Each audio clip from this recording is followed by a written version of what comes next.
Good morning everyone. Today we are going to read chapter The School for Sympathy Part 2। और इससे पहले हम लोगों ने पढ़ा कि किस तरह से जो ऑथर हैं वो एक स्कूल जाते हैं जो मिस बीम का स्कूल है। वहाँ जाने के बाद उन्हें पता चलता है कि एक अंधी लड़की है, लेकिन सच में वो अंधी नहीं है। इन लोगों को टास्क दिया जाता है हर रोज़ कि ये अंधे बने या फिर लेम हो या फिर ब्लाइंड हो। इस तरह से हर रोज़ इनका एक काम होता है। तो आगे हम देखेंगे। The blind day is of course really the worst, but some of children tell me that the dumb day is the most frightening. There of course the child must use willpower only because the mouth is not bandaged, but come down into the garden and see for yourself how the children like it. फिर आगे miss beam उन्हें बताती है कि blind day जो है वो सबसे वर्स्ट होता है, सबसे ख़राब दिन होता है, क्योंकि बच्चों को कुछ दिखाई नहीं देता। लेकिन कुछ बच्चे उनसे कहते हैं कि जो डम डे है वो बहुत ज़्यादा ख़राब है, क्योंकि ब्लाइंड डे में उनके आँखों पे पट्टी बांध दी जाती है। वो ना चाहते हुए भी और चाहते हुए भी नहीं देख सकते। लेकिन डम डे में क्या है, उन्हें अपने ऊपर कंट्रोल करना पड़ता है, क्योंकि मुँह को तो बंद नहीं कर सकते, लेकिन उन्हें कुछ बोलना नहीं है। फिर वो आगे कहती हैं कि आपको गार्डन में आके देखना चाहिए कि ये बच्चे इस तरह से कितने खुश हैं, वो इसको कितना लाइक करते हैं इस कोर्स को। Miss Beam let me to one of the bandage girl a little merry thing. Here's a gentleman come to talk to you, said miss Beam and left us. फिर मिस बीम मुझे garden ले जाती है जहाँ पे वही 12 साल की लड़की है जिसके आंखों पे बैंडेज बंधा है, और उसके पास लाने के बाद कहती है कि देखो तुमसे आज एक जेंटलमैन बात करना चाहते हैं, और फिर हम दोनों को छोड़ के वो चली जाती है। Don't you ever peep, I asked by way of an opening. मैंने बात की शुरुआत में उससे पूछा कि क्या तुम कभी पीप नहीं करती, मतलब आंखों को खोल के नहीं देखती या देखना नहीं चाहती कि क्या हो रहा है। Oh no, she exclaimed, that would be cheating, but I would no idea it was so awful to be blind. You can't see a thing, one feel is going to be hit by something every moment, sitting down in the such a relief। तो फिर वो कहती है नहीं, मैं ऐसा नहीं करती, ये चीटिंग है, लेकिन ब्लाइंड बनना बड़ा ही ऑफुल है, मुझे बहुत ही परेशानी होती है, मेरे माइंड में हमेशा चलता रहता है कि पता नहीं मैं किस चीज़ से आगे टकरा जाऊँ, और जब मैं बैठ जाती हूँ तो मुझे बहुत ही अच्छा लगता है कि शायद अब कोई चीज़ मुझसे नहीं टकराएगी। Are you guide kind of to you, I asked. फिर ऑथर उससे कहता है क्या मैं तुम्हें गाइड कर सकता हूँ अभी, जिस तरह से वो 8 साल का बच्चा उसे गाइड कर रहा था। Pretty good, not too careful as I shall be when it is my turn, those that have been blind already are the best, it is terrible not to see, I wish you would try. फिर वो लड़की कहती है कि बहुत अच्छी बात है, लेकिन बहुत ही ये केयरफुल काम होता है लोगों को गाइड करना। जब कोई और इस तरह से ब्लाइंड हुआ था तो मैंने उसकी बहुत हेल्प की थी, और मुझे पता चला था कि किस तरह से लोगों को गाइड करना मुश्किल काम होता है, और ये ज़्यादा टेरिबल नहीं है। मैं विश करती हूँ कि आप भी एक बार इसे ज़रूर ट्राई करें, अंधा होकर के ट्राई करें। Shall I lead you anywhere, I asked. फिर ऑथर कहता है क्या मैं तुम्हें कहीं ले जा सकता हूँ। और yes, she said, let's go for a little walk, only you must tell me about things, I will be so glad when today is over. The other bad day can't be half as bad as this, having a leg tied up on the hopping about on a clutch in almost fun, I guess. Having an arm tied up in the little more troublesome because you have to get your foot cut up for you and so on, but it's doesn't really matter. And so as for being deaf for a day, isn't mind that, at least not much, but being blind is so frightening. My head aches all the time just from avoiding things that probably are not there. Where are we now? फिर वो आगे कहती है कि ठीक है चलिए थोड़ा वॉक करके आते हैं, घूम लेते हैं।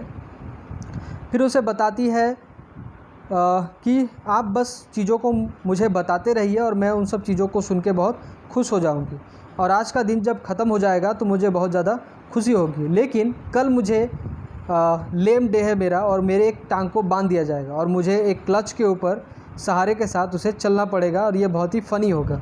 मैं गेस करती हूँ कि जो हाथ में अगर पट्टी बांध दिया जाए तो वो भी कुछ ज़्यादा ट्रबलसम होता ही है, क्योंकि आपके खाने के लिए कोई दूसरा आपका खाना काट देता है या फिर आपको खिलाता है। साथ में जो डेफ डे है वो बहुत ही नॉर्मल होता है, क्योंकि इसमें कुछ करना नहीं होता, इसमें आप सुन नहीं सकते, यानी यहाँ पे कुछ करना नहीं है। फिर वो कहती है कि लेकिन सबसे ज़्यादा फ्राइटनिंग मुझे लगता है ब्लाइंड बनना, डरावना लगता है ब्लाइंड होना, क्योंकि हर समय मेरे माइंड में ये चलता रहता है और मेरा सर दर्द होता रहता है कि पता नहीं मैं किस चीज़ से टकरा जाऊँ, आगे पता नहीं क्या चीज़ है, लेकिन आगे से कुछ भी नहीं होता, फिर भी मैं डरती रहती हूँ। In the playground, I said, going towards the house, Miss Beam is walking up the down and terrace with a tall girl. जब हम लोग प्लेग्राउंड पहुँचते हैं, ऑथर कहता है जब हम लोग प्लेग्राउंड पहुँचते हैं तो देखते हैं कि मिस बीम एक लंबी सी लड़की के साथ टेरेस पे है। टेरेस मीन छत के ऊपर है। What has the girl got on? My companion asked. फिर मेरे कॉम्पेनियन मतलब जो लड़की है वो पूछती है कि वो लड़की क्या पहनी हुई है। तो मैं बताता हूँ a blue skirt and a pink blouse, एक ब्लू स्कर्ट और एक पिंक ब्लाउज़ पहनी हुई है। फिर I thinks my Milly she said what colour is her hair. फिर वो कहती है 12 साल की लड़की कि शायद वो मिली होगी। फिर वो मुझसे पूछती है कि इसकी हेयर का कलर क्या है। वेरी लाइट आई सेड, मैं कहता हूँ कि बहुत ज़्यादा चमकीला, लाइट है। Yes that's Milly, she is the head girl, she is very decent. फिर वो कहती है कि ये मिली ही है और ये स्कूल की हेड गर्ल है और साथ में बहुत ही ज़्यादा डिसेंट है, बहुत प्यारी है। There's an old man tying up roses I said. फिर आगे मैं बताता हूँ उसे कि गार्डन में क्या हो रहा है। एक ओल्ड मैन है जो रोजेस को बांध रहा है, बांधने की कोशिश कर रहा है। Yes that's Peter, he is gardener, he is 100 of years old. फिर वो बताती है मुझे कि ये गार्डनर है हमारा जिसका नाम पीटर है और जो 100 साल से भी ज़्यादा इसकी उम्र हो चुकी है। And here come a dark girl in red on crutches. फिर आगे मैं बताता हूँ कि एक काली सी लड़की अपने हाथों में रेड फ्रॉक पहने, रेड ड्रेस पहने, अपने हाथों में क्लचेस लेकर के इधर आ रही है। Yes she is the that's Barry, हाँ वो बैरी है, उसका नाम बैरी है। And so walk on and in the guidance this little girl about discover that I was most thoughtful ahead than usual. I also realise that having to describing the surrounding to another make them more interesting. फिर मुझे समझ में आता है कि ये जो मैं गाइडेंस दे रहा हूँ लोगों को उस बच्ची को मैं बता रहा हूँ चीज़ों के बारे में, तो मैं इससे भी ज़्यादा खुद को सिखा रहा हूँ कि किस तरह चीज़ों को देखना चाहिए, समझना चाहिए। मेरा थॉटफुल जो तरीका है वो बहुत ज़्यादा बढ़ रहा है और साथ ही साथ ये बहुत ही ज़्यादा इंटरेस्टिंग है लोगों को बताना। फिर वो मुझे बताएगी बिना देखे ही कि वो कौन है। When Miss Beam come to release me, I was sorry to go and said so. जब मिस बीम आती है फिर मुझे कहती है ठीक है अब आप जा सकते हैं, और वो उसे लेके जाने लगती है, तो मुझे बहुत ज़्यादा बुरा लगता है और मुझे फ़ील होता है कि बहुत ज़्यादा अच्छा जगह था लेकिन मुझे अब यहाँ से जाना होगा। फिर मैं रिप्लाई करता हूँ she replied then there is something in my system after all.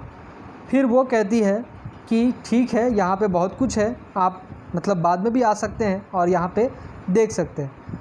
I walk back to the town mumbling incorrectly as ever the lines.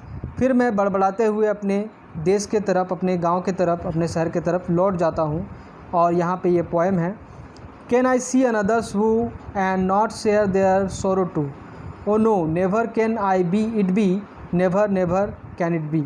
फिर यहाँ पे एक दिया है पोएम जिसका मतलब है कि आप कभी भी उनके दुख को नहीं समझ सकते जब तक वो दुख आपके ऊपर ना हो।